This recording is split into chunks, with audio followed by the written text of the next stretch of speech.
ಇವತ್ತು ರಾಮನಗರ ಜಿಲ್ಲಾ ದಲಿತ ಸಂಘಟನೆಗಳ ವತಿಯಿಂದ ಕೊಳ್ಳೇಗಾಲ ಶಾಸಕರಾದಂತಹ AR ಕೃಷ್ಣಮೂರ್ತಿ ಸರ್ ಅವ್ರನ್ನ ಸಚಿವರು ಮಾಡಬೇಕು ಅಂತೇಳಿ ಉದ್ದೇಶವನ್ನು ಇಟ್ಕೊಂಡು ಇವತ್ತು ನಾವೊಂದು ಪತ್ರಿಕಾಗೋಷ್ಠಿ ಕರೆದಿದ್ದೀವಿ.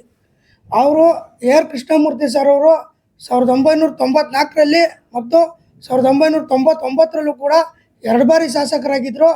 ಈಗ ಅದೇ ರೀತಿ ಚಾಮರಾಜನಗರ ಜಿಲ್ಲೆ ಕೊಳ್ಳೇಗಾಲದಲ್ಲಿ AR ಕೃಷ್ಣಮೂರ್ತಿ ಸರ್ ಅವರು ಶಾಸಕರಾಗಿದ್ದಾರೆ, ಕಾಂಗ್ರೆಸ್ ಪಕ್ಷದಿಂದ ಶಾಸಕರಾಗಿದ್ದಾರೆ.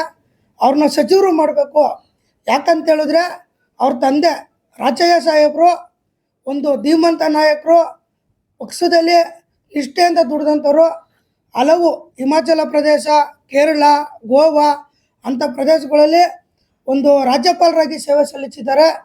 ಹಾಗೂ ಹಲವು ಇಲಾಖೆಗಳಲ್ಲಿ ಮಂತ್ರಿಗಳಾಗೂ ಸೇವೆ ಸಲ್ಲಿಸಿದ್ದಾರೆ.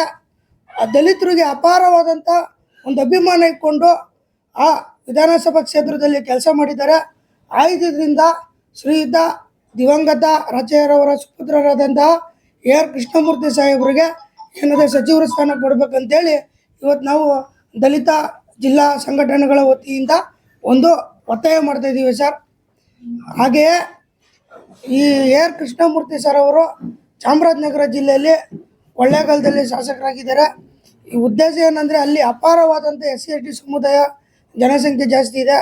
ಇವತ್ತು ಕಾಂಗ್ರೆಸ್ ಸರ್ಕಾರ 136 ಸೀಟ್ ಏನು ಗೆದ್ದಿದ್ದೀರಾ, ಅದಕ್ಕೆ ಅತಿ ಹೆಚ್ಚು ದಲಿತರು ಓಟ್ಗಳಿಂದ ನೀವು ಒಂದು ಅಧಿಕಾರ ಪಡೆದಿದ್ದೀರಾ. ಆ ಉದ್ದೇಶದಿಂದ ದಲಿತರಿಗೇನಿದೆ ಒಂದು ನ್ಯಾಯ ಕೊಡೋ ಉದ್ದೇಶದಿಂದ ಇವ್ರಿಗೆ AR ಕೃಷ್ಣಮೂರ್ತಿ ಸಾಹೇಬರಿಗೆ ಸಚಿವ ಸ್ಥಾನ ಕೊಡಬೇಕಂತೇಳಿ ಇವತ್ತು ನಾವು ರಾಮನಗರ ಜಿಲ್ಲಾ ದಲಿತ ಸಂಘಟನೆಯಿಂದ ಒತ್ತಾಯಗಳು ಮಾಡ್ತಾಯಿದ್ದೀವಿ ಸರ್.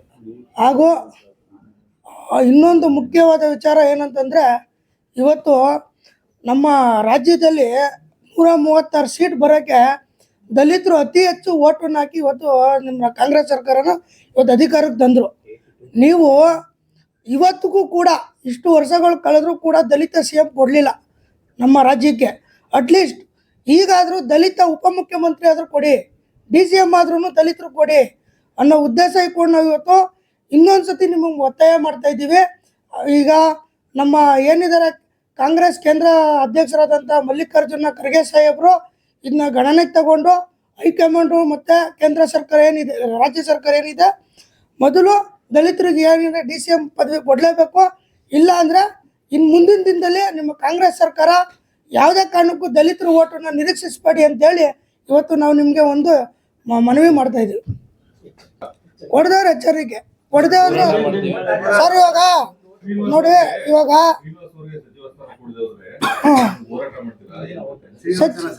ಕೃಷ್ಣಮೂರ್ತಿ ಸರ್ಗೆ ಈಗ ಕೃಷ್ಣಮೂರ್ತಿ ಸರ್ 3 ಬಾರಿ ಶಾಸಕರಾಗಿದ್ದಾರೆ. ನಮ್ಮ ಒತ್ತಾಯ ಏನಂದರೆ ಅವ್ರು ಸಚಿವ ಸ್ಥಾನ ಕೊಡಬೇಕಂತೇಳಿ. ಕೊಡಲಿಲ್ಲ ಅಂದರೆ ಪ್ರತಿ ಏನಿದೆ 31 ಜಿಲ್ಲೆಯಲ್ಲೂ ಕೂಡ ನಾವು ನಮ್ಮ ದಲಿತ ಸಂಘಟನೆಗಳೇನಿದೆ ನಾವೆಲ್ಲ ಒಂದು ಸಭೆ ಕರೆದು ಹೋರಾಟ ಅಂತೂ ಮಾಡ್ತೀವಿ.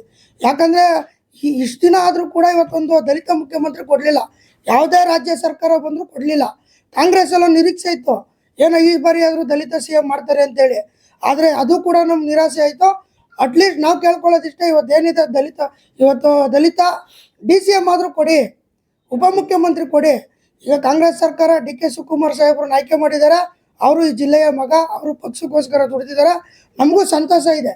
ನಾವು ಕೇಳ್ತಾ ಇರೋದೇನು, ದಲಿತ ಉಪಮುಖ್ಯಮಂತ್ರಿ ಅವರು ಕೊಡಿ ಅಂತೇಳಿ ಇವತ್ತು ಕಾಂಗ್ರೆಸ್ ಸರ್ಕಾರಕ್ಕೆ ಒತ್ತಾಯ ಮಾಡ್ತಾರೆ. ದಲಿತರು ಯಾರಿಗೆ ಇದ್ರೆ ಈಗ 4-5 ಜನ ನಮ್ಮ ಮೇನ್ ಪಕ್ಷಕ್ಕೋಸ್ಕರ ಅಂತ ದುಡಿದಂಥ ನಾಯಕರುಗಳಿದ್ದಾರೆ. ಪರಮೇಶ್ವರ್ ಸಾಹೇಬರು, ಖರ್ಗೆ ಸಾಹೇಬರು, ಸತೀಶ್ ಜಾರಕಿಹೊಳಿ ಸಾಹೇಬರು, ಯಾರನ್ನ ಒಬ್ರನ್ನಾರು ದಲಿತ CM ಮಾಡಿ ಅಂತ ನಾವು ಒತ್ತಾಯ ಮಾಡ್ತಾ ಇದ್ದೀವಿ.